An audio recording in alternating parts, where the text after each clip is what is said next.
Doctor Savita को उसके बच्चे के मरे हुए पैदा होने की खबर देते हैं। ये सुनकर सविता बुरी तरीके से टूट जाती है और रोते हुए बोलती है, क्यों भगवान, क्यों? आखिर मेरे साथ ही ऐसा क्यों होता है? मेरे जीवन से माँ बनने का सुख क्यों ले लिया आपने? क्यों मेरी औलाद को मुझसे छीन लिया भगवान? अंकिता एक बहुत ही अच्छी लड़की थी। अंकिता 5 साल की थी जब उसे सविता ने अनाथालय से गोद लिया था। सविता की खुद की कोई संतान नहीं थी, साथ ही उसके पति की भी मृत्यु हो चुकी थी, जिसकी वजह से अब अंकिता ही उसकी सब कुछ बन गई थी। एक दिन अंकिता सविता से कहती है, माँ आप मेरी नकली माँ है। मेरी खुद का तो मुझसे कभी लगाव नहीं था, शायद इसलिए मुझे अनाथालय में छोड़ दिया। पर आपने मुझे अपनी सगी माँ, मेरी माँ से भी बढ़कर मुझे प्यार दिया। मैं क्या हूँ, मेरी माँ का क्या नाम था, मैं किसका खून हूँ, कुछ नहीं पता। बस निशानी के नाम पर मेरे गले में ये एक लॉकेट है। बेटा ये तू क्या कह रही है? मेरा जो है तू है, तुमसे बढ़कर कुछ नहीं है। और अब तो तेरी शादी का वक्त आ गया है। अब मैं अपनी बेटी की शादी करूंगी। मुझे आपको छोड़कर जाना पड़ेगा क्या? बेटा ये तो प्रकृति का नियम है, हर बेटी को अपनी माँ का घर छोड़कर जाना ही होता है। ऐसे ही सविता अंकिता को समझाती है। वक्त गुजर जाता है। सविता अंकिता के लिए अच्छे अच्छे लड़के की तलाश करना शुरू कर देती है। काफी जांच पड़ताल के बाद सविता को अंकिता के लिए अर्जुन नाम का एक लड़का पसंद आता है। अर्जुन भी अनाथ था। अर्जुन के माता पिता का देहांत एक कार एक्सीडेंट में हो गया था, जिसके बाद अपना फैमिली बिजनेस अर्जुन ने अकेले ही संभाला था। ऐसे ही मंदिर में सविता अंकिता और अर्जुन की शादी करवाती है। इसके बाद दोनों सविता का आशीर्वाद लेते हैं और सविता बोलती है, खुश रहो मेरे बच्चों, भगवान तुम्हें हर बुरी नजर से बचाए। अब तो बस मेरे जीवन में बस सुख ही सुख होगा, क्योंकि अब मुझे अपनी पत्नी के साथ साथ एक माँ का भी प्यार मिलेगा। क्यों नहीं बेटा, कभी ये मत समझना कि तुम मेरे दामाद हो। मेरे लिए तुम मेरे बेटे जैसे ही हो। मैं जितना प्यार अपनी अंकिता से करती हूँ उतना ही तुमसे भी करती हूँ। ऐसे ही सब लोग घर पर आ जाते हैं, लेकिन अंकिता की शादी के बाद सविता अकेली रह जाती है। इसलिए अर्जुन अपनी सास को भी अंकिता के साथ अपने घर ले आता है। अब तीनों माँ बेटी और दामाद एक ही घर में रहा करते। ऐसे ही एक सुबह सविता सबके लिए नाश्ता बनाती है और सभी को आवाज देती है, अंकिता, अर्जुन जल्दी से आ जाओ, नाश्ता रेडी है। अरे वाह माँ, नाश्ते में इतना कुछ, आज तो मजा आ जाएगा। हाँ, माँ बहुत टेस्टी खाना बनाती है, चक्कर देखो तुम। अब बोलते ही रहोगे क्या? जल्दी बैठो, मैं दोनों को खाना परोस देती हूँ।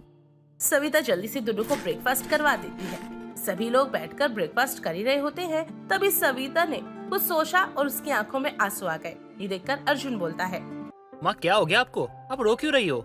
बेटा, मैं चाहे तुम दोनों को कितना भी प्यार कर लूं, लेकिन हमेशा ये लोग मुझे अर्जुन की नकली सास ही कहेंगे। चाहे मुझे तू कितना भी प्यार कर ले, लेकिन मुझे वो ताना देंगे ही। माँ आप लोगों की चिंता क्यों करती हो? अरे ये असली नकली जैसा कुछ भी नहीं होता माँ, बस प्यार ही सब कुछ होता है।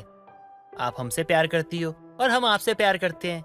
आप हमारी माँ हो और हम आपके बच्चे, बस और क्या ही चाहिए।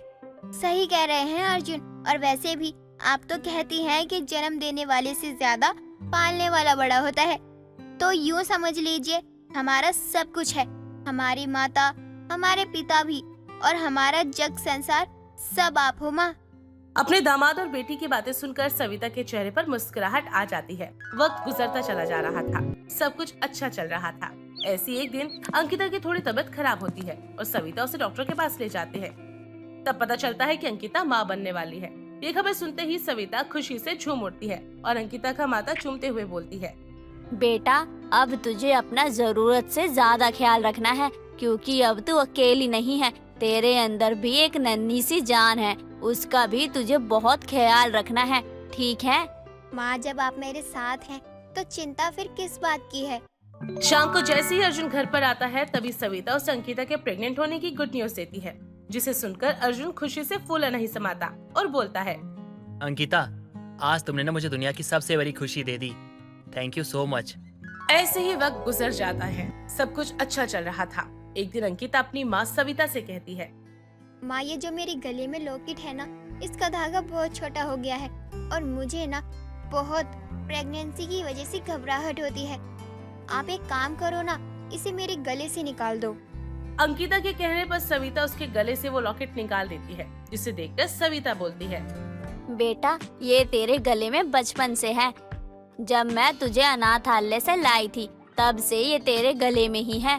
तूने कभी इसे खोल कर नहीं देखा। खोलकर? आपके कहने का क्या मतलब है माँ? बेटा ये देख, ये लॉकेट खुलता है ऐसे। जैसे ही वो सविता लॉकेट खोलती है तो उसमें उसके पति की तस्वीर होती है, जिसे देखकर सविता हैरान रह जाती है। दोनों माँ बेटी को समझ नहीं आता कि आखिर अंकिता के गले में लॉकेट में सविता के पति की तस्वीर कैसे आई।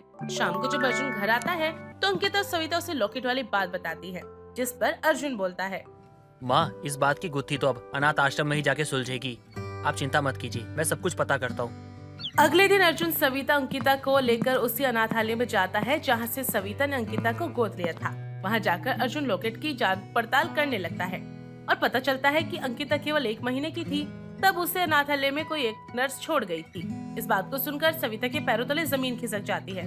अर्जुन अपनी जान पहचान से उस नर्स का पता लगाते हैं और उससे मिलने के लिए उसके घर पर जाते हैं, जिसके बाद वो नर्स बोलती है, सविता जी, उस रात आपका बच्चा मरा हुआ पैदा नहीं हुआ था। आपने तो एक बहुत सुंदर बेटी को जन्म दिया था, पर आपका पति नहीं चाहता था कि आपको बेटी मिले। उस रात आपके पति ने मुझे बहुत रकम दी थी। उन्होंने उस बच्ची को मेरे हाथों में देते हुए कहा था, मेरी पत्नी ने बेटी को जन्म दिया है। अरे हमारा खानदान आगे कैसे बढ़ेगा? मुझे बेटी नहीं चाहिए। इसको तू रख और मैं तुझे बहुत से पैसे दूंगा। बस तू एक मरी हुई बच्ची लाकर मेरी पत्नी को देकर कहती हो कि उसका बच्चा मरा हुआ पैदा हुआ है। उसके बाद तू जो चाहे इस बच्ची का कर, चाहे इसको मार दे, चाहे बेच दे, चाहे कुछ भी कर, मुझे उससे मतलब नहीं है। बस ये बच्ची मेरी जिंदगी में दोबारा नहीं आनी चाहिए। उस आदमी ने इस नन्ही बच्ची को मेरी गोद में रख दिया।